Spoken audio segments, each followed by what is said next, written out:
So I think, in one word, it's potentially exploding, right? I think there's in the last few years there's always been a significant growth happening year on year, but I think the last year and a half we've seen that growth moving on a very sustained basis, right? So we are today maybe about 400 million odd gamers in India, and that number is likely to get to 600, 700 million in the next 2 to 3 years itself, right? So this is not, it's not a flash in the pan.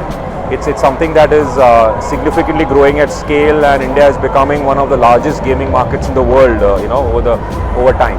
So I think that that is one angle of when it comes to industry. I think what is also changing, and I think that's where it gets more interesting, is the engagement of users with gaming is going up very, very significantly, right? So it's not somebody taking a phone and saying, oh, I'll play for 5 minutes, I've got a coffee break, I'll play. Obviously there are people like that, and there's a huge chunk of them, but what we are seeing more and more, that graduation happen, is people saying, okay, I am a casual gamer, now I want to explore mid-core games, now I want to explore hardcore games. So I think that change is also the other piece that's driving a lot of the growth in gaming in India, and it's becoming more sustained because of that, right? So I think that's how I sort of look at it.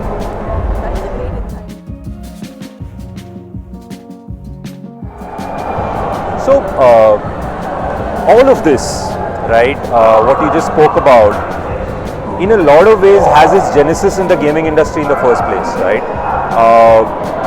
When we started talking about the metaverse, right, and I don't know how many people who are non-gamers are aware of it, but you had Second Life come out 10 years ago, which was a game which was actually the metaverse, right, in a 2D environment, but it was a metaverse concept, right? And so and to cut to that to now, when you look at some of the more complex games, they are metaverses in themselves, right? Because you as a user are going there, you create your own persona, you play, you role play, you buy assets, you sell assets, you're basically living your life in that environment already, right?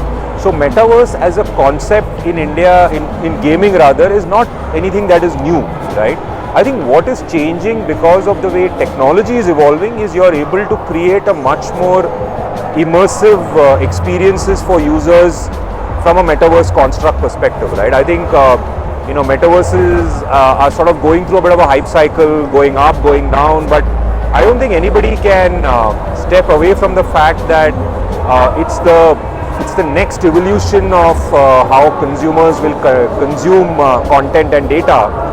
And as organizations and businesses get both their vision and execution right over the next 2 to 3 years, we will see that becoming a huge element in the way people consume content of any form, and gaming in particular will always be at the forefront of that. The other very key change from a technology perspective that's emerging is again Web3. Again, Web3, if you see, while people talk a lot of use cases, but its primary use case today is gaming, right? That's where it started off, and Web3 games are a huge play globally. There are a lot of new developers coming in, setting up shop, and in India we are start seeing that happen. I think, but again, like every technology, there is going to be a cycle. It's early days. People are still trying to figure out what works, what doesn't work, and unlike in most other industries, right, in gaming it's always about the gameplay. Your game has to be fun, it has to be a great game, only then will technology add value to it, right? You can't just make a great tech product and hope people will enjoy it if it's not a great game. So I think that balance is what people are trying to figure, which I think most of the Web3 guys in the next year or two, and we are seeing a lot of new developments happening globally, which hopefully should work towards resolving this. And as that happens, again, you should see a big wave of Web3 gaming also catch up over time.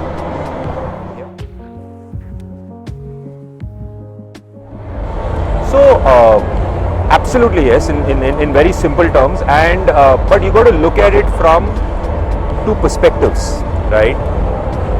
Gaming as an industry always was very strong career option for anybody who's tech-minded or creatively minded in that sense, right? And with this industry gaining scale, that opportunities are only increasing, right? And as professionals in this space, developers are now more and more exposed to global products, that quality is also increasing, right? So I don't see this, on the industry side, the opportunity size is huge and it will continue to increase.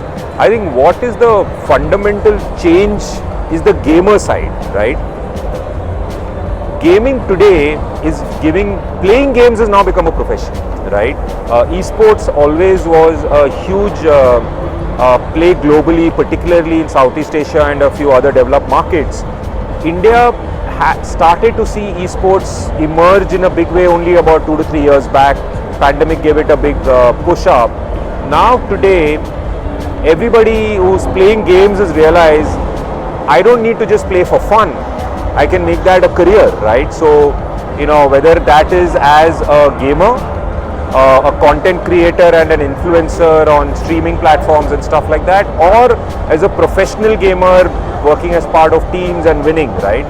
And if anything, the biggest trigger that will happen now is with the government giving recognition to esports as a sport, right? And esports becoming medal events at Commonwealth Games, Asian Games, and now potentially at the Olympic Games, right?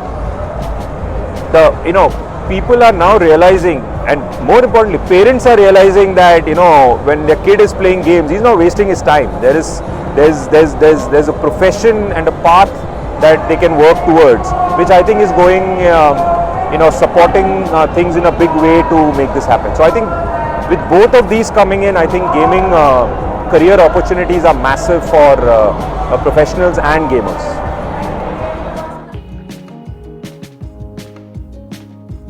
So I think what it will do is it'll affect in two specific areas, right? I think the first main thing is, see, what 5G does in very, very simple terms, at least for gaming as a use case, it reduces latency, right? The time that is required for response when you are connected to the net, that goes down significantly. Now when that happens, two things will emerge. I think one, at a very, very direct level today, is esports. We'll see a huge fillip, right? Now for esports tournaments, for people to start playing esports among themselves is far more easier because connectivity and latency is going down significantly. So you don't need to be having a fiber connection to be able to do these kind of things, right? So I think for esports to gain scale, go more deeper into the country, more wider, this will be a big help, right? The second huge thing which is a very India specific opportunity. See, globally console gaming is the largest element, whereas in India it's mobile gaming. Console has a sizable audience, but it is restricted for a variety of challenges, one of them being device availability, right? It costs you 30,000-40,000 rupees to buy a console. It costs you 20-25 grand to buy a PC, but mobile phone everybody has, right? What 5G can do is it takes that mobile experience to a large screen. So now you can play console games using mobile or other devices, but get it on the big screen because of the streaming capabilities and all of that. So cloud gaming, as that is called, right, or the ability to remove the device away from console gaming is a massive opportunity that 5G brings in. So I think these two elements together is going to see a huge plus, particularly for more serious gamers base to expand in a big way.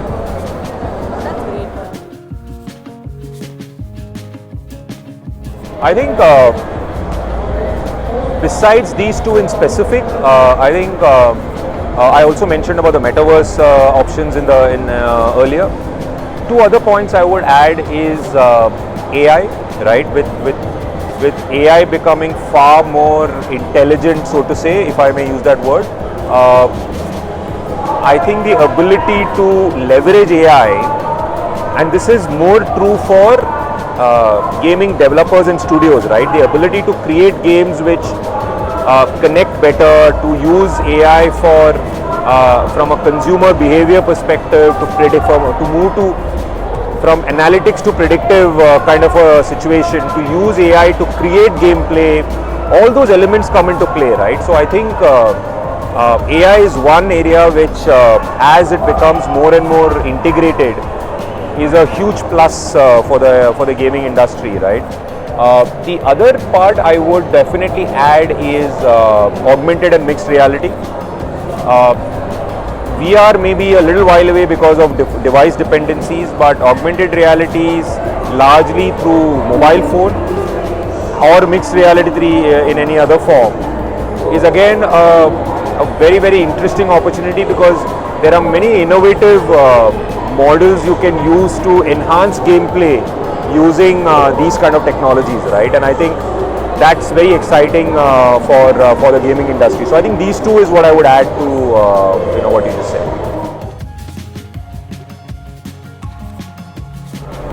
So I think like we say, right, we build ecosystems, right, and within gaming, we've got a set of connected ecosystems with real cricket, which is the largest simulation game in the world.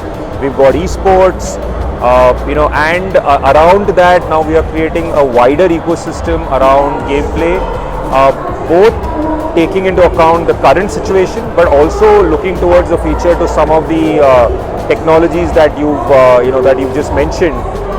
The idea is to basically use all of that to look at both Indian and global audiences in a much more scaled manner and in a much more deeper engagement manner, and make gaming mainstream not just for the users, which it already is, but also for brands and the rest of the ecosystem, right?